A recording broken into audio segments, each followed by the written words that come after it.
Alright, next you're looking at Nympholia siamensis. And this plant I in particular have fallen in love with recently just because I think it looks really cool when it's grown together in a large bunch like this. For some reason, I don't know why, but this plant is a really large broadleaf plant and it just works with small scale planted tanks. I have no idea why it looks so fitting with other small scale plants, but it does. And I would assume that this would probably be a focal point for a small scale planted tank, just because this is going to be probably the biggest plant in the tank.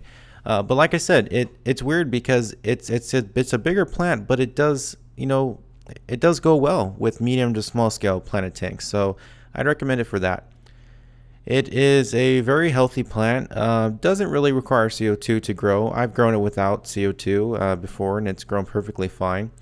It develops a really nice thick root structure, so it anchors into your substrate pretty quickly, so you won't have to use any other means to keep it in your substrate. It does grow pretty tall, and it does stay pretty bushy, so it will make a great background plant. And the leaves in particular during shipping are kind of sensitive, so they are subject to browning or the tips being a little black. So and there's pretty much nothing like anybody can do about that. Even the Nympholia siamensis plants that you'd buy from bigger stores will be the same way, just because the plant is kind of sensitive during shipping.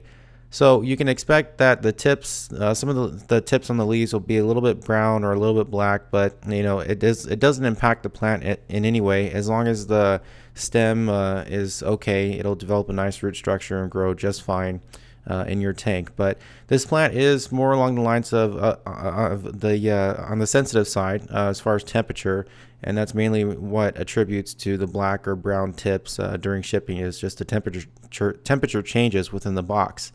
The shipping box, that is. But nonetheless, really nice plant, makes a great background bushy plant, and for those of you that have medium to small scale planted tanks, it'll look really nice. Alright, and next on the list is Bacopa amplexicalis. This plant is by far the easiest plant to grow, I think, that I have on my website. It can be grown without CO2, it can be grown even without liquid fertilizer. I've grown this plant in so many of my aquariums, and this was one of the plants I started out with when I first got into planted tanks, just because it was so easy to grow. Extremely easy to propagate. You just cut one stem off, stick it down in your substrate, and it'll grow a whole nother part of the plant. I always recommend this plant to beginners because it is so easy to grow. It is somewhat sensitive to temperature changes, so just make sure that your tank is within the proper temperature that a planted tank should be. But other than that, it is a very, very easy plant to grow, and I totally recommend this to beginners. Makes a really nice background plant because it does get so tall, and it does grow pretty fast, about the same rate as the Rotala rotundifolia behind it. And like I said, very easy to propagate. So for those of you that want a plant that you could grow quickly and fill up the whole back of your tank quickly through cutting propagation, this is the perfect plant for you. And next on the list is Anubias nana.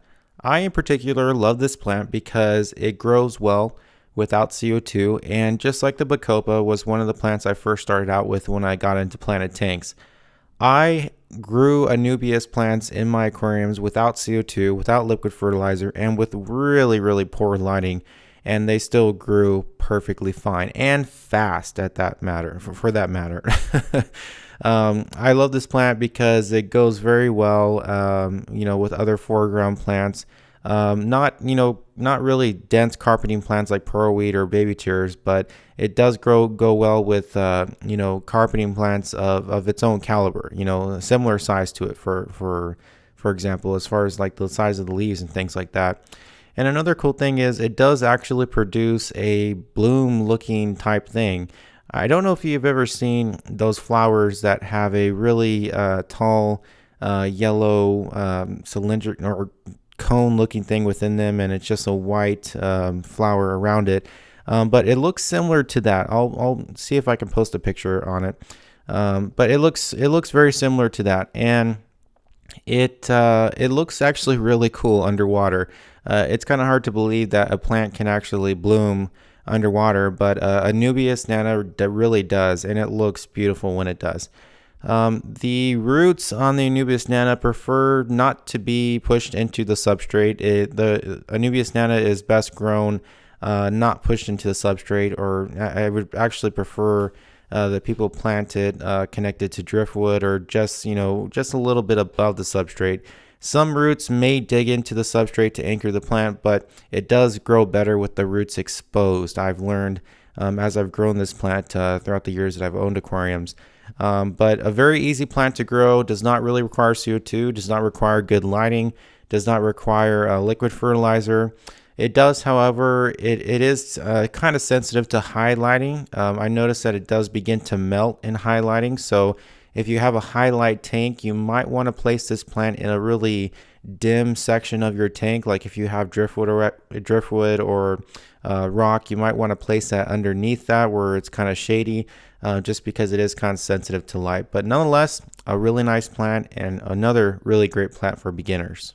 And the last plant that I'm going to talk about today is Cryptocoryone Wendidii Green. I love crypt plants because they look so cool when they're grown along the bottom of the tank.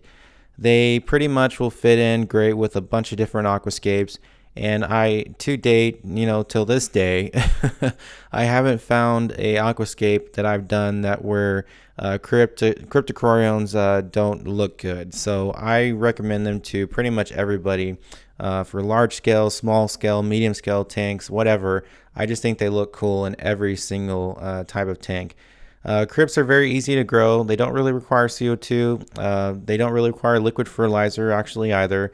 They aren't really sensitive to light. They grow great in highlight tanks. My tank is a very highlighting tank, and I have it fully exposed to the light, and it's been growing perfectly fine. Once again, the same thing with the Rotala Wallichii that I talked about earlier. The Wendidii, the Cryptocoryone Green Wendidii does grow pretty fast, so some of the plants that you guys order on the website, or some of the crypt plants that you order on the website will probably be much bigger than your average size crypt that you'd buy at your local store, because it has had some time to grow in my tank, and it does grow pretty fast as well. As you can see, really nice healthy white root system. I have it exposed for the purpose of this video just because I have a carpet of plants at the bottom of my tank, and it kind of would be hard to see that if I didn't pull it out. But it's not like the Anubias where you have to have them exposed. It does grow much better with the roots buried in the substrate, and it will spread out very nicely. It grows with runners, and runners that grow along the bottom of the tank. And I mean, you probably could carpet this plant out. It'll just take a long time to do that because it tends to grow upwards rather than spread out. But it does spread out fairly well, and will make a great carpeting plant if you're willing to be patient enough for that. So another really great plant, good for beginners. And as you can see, a little baby swordtail swimming by. He's so cute. Look at him go into the Rotala, and he just disappears.